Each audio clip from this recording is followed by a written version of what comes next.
I think one way we could instill self-respect and self-love is really supporting our young individuals and recognizing how cool they are. Really seeing a young individuals for their true self, right? Welcoming a space where they can ask curious questions, really explore their values, whether that's cultural values as well as just self-confidence as an individual. I think that's really where we should be shifting and helping young individuals be empowered to loving themselves. You are very important, you know. And there's times, especially with teenagers, there's times you feel like nobody cares, nobody understands what they do, you know, and it's write it out, I promise it'll get better.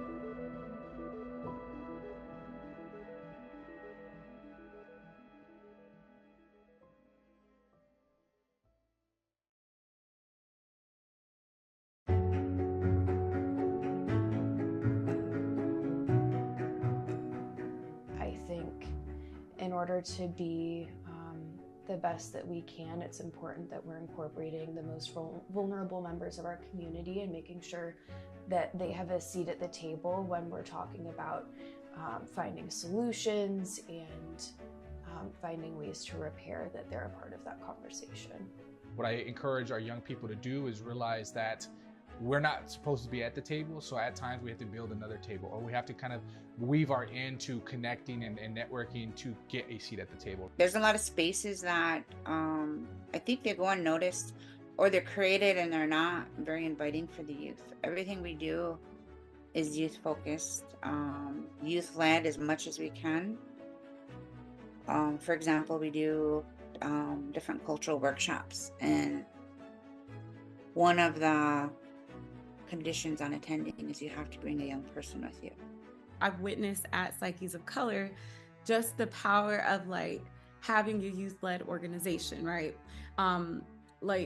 Because what we're doing is we're instilling a sense of this self-worth that you're talking about. Like, we're instilling a sense of self-worth, we're instilling a sense of respect by honoring their voices. So when trauma happens, and it could be known or unknown trauma, it's a reaction to something that knocked us off of our axis. It knocked us off of our game. It distracted us. It made us feel away. And in that space, we feel less than what we want to feel. Then the focus is on that. That happened. That doesn't feel good. What does that say about me? What does that mean about me? And if there's no healing to it, then we play the role in growing in this life. We still have human development. We still grow up. We go to school. We get jobs, maybe, right? We go to college. We have careers. We could be judges, lawyers, police officers, cooks, owners, business owners. But inside, we could possibly be living from that child who was traumatized. So when triggers happen, meaning things that happen externally that remind us of something that happened to us that hurt us, then the wall goes up or the defense goes up. And then that's the behavior that people are judging. But nobody says, hey, in this moment when you're acting out, and I can't say nobody says it, there are some who do. But based on what our world looks like now, there are a lot of people who don't even know to step aside, check yourself. Your feelings are hurt, your ego's hurt. Okay, this is not personal, but I need to get back to this youth and ask, what's going on? I noticed that you did this, or I noticed that you didn't do that. I noticed that you got angry. Can you talk about what's going on? And that begins the healing process. But oftentimes the opposite happens and trauma is triggered, or a person is re-traumatized, especially a youth. And again, the youth is not fully developed. If I'm not mistaken, I think the brain is fully developed at the age 25, 26. So when we're talking about someone who's not even there yet and not had a life's experiences like the older person has, we're having expectations of them that they don't even know exist. So where's the passion? Where's the compassion to heal rather than to prosecute or to punish? And how does that benefit if we don't work towards healing? We're seeing it now.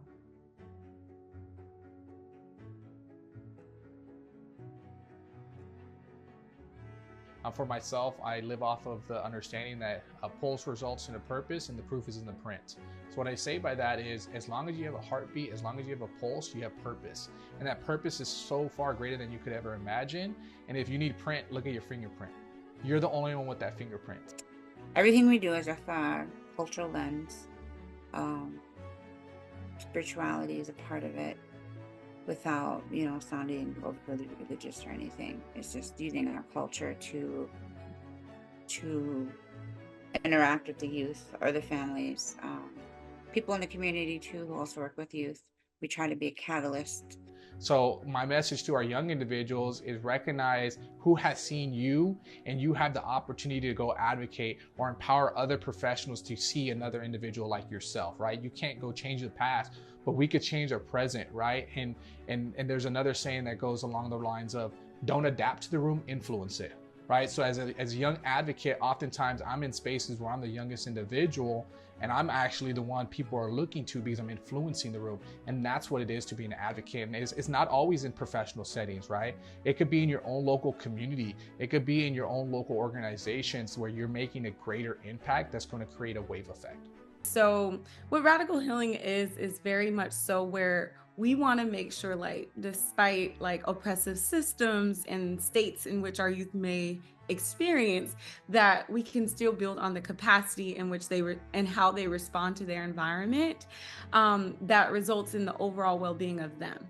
So so that's really important, that we're meeting them where they're at, and that it doesn't matter where they're at, that they can still heal despite, like, I have a cousin that's incarcerated currently, Lamar, he's on our board, and despite him being incarcerated, we still consider him a board member. He has a vote, and he literally has a voice. And so we care not only about those who have expertise, but those who have lived experiences as well. And so radical healing is just like, despite him being incarcerated, he still is making a difference behind bars. One of my psychologist friends taught me something that I thought was just so incredibly valuable, which is that every child needs at least one irrationally caring adult in their lives, and that every child would do better with an entire team of irrationally caring adults in their lives. And so I hope that all of us can be that for some child that is not our own. And what does that mean? That means really supporting them, guiding them, redirecting them, offering them opportunities, right, to venture into the world through vocational opportunities, educational opportunities, sharing their joys and laughter and their frustration, listening to their ideas, meaningfully trying and providing resources to support their ideas, and never giving up on them, even when they make a mistake, right? So let's all be irrationally caring adults for some child in our society. There's an army of people who are all about the youth, and we're all there for each other. And I think that's really awesome to have.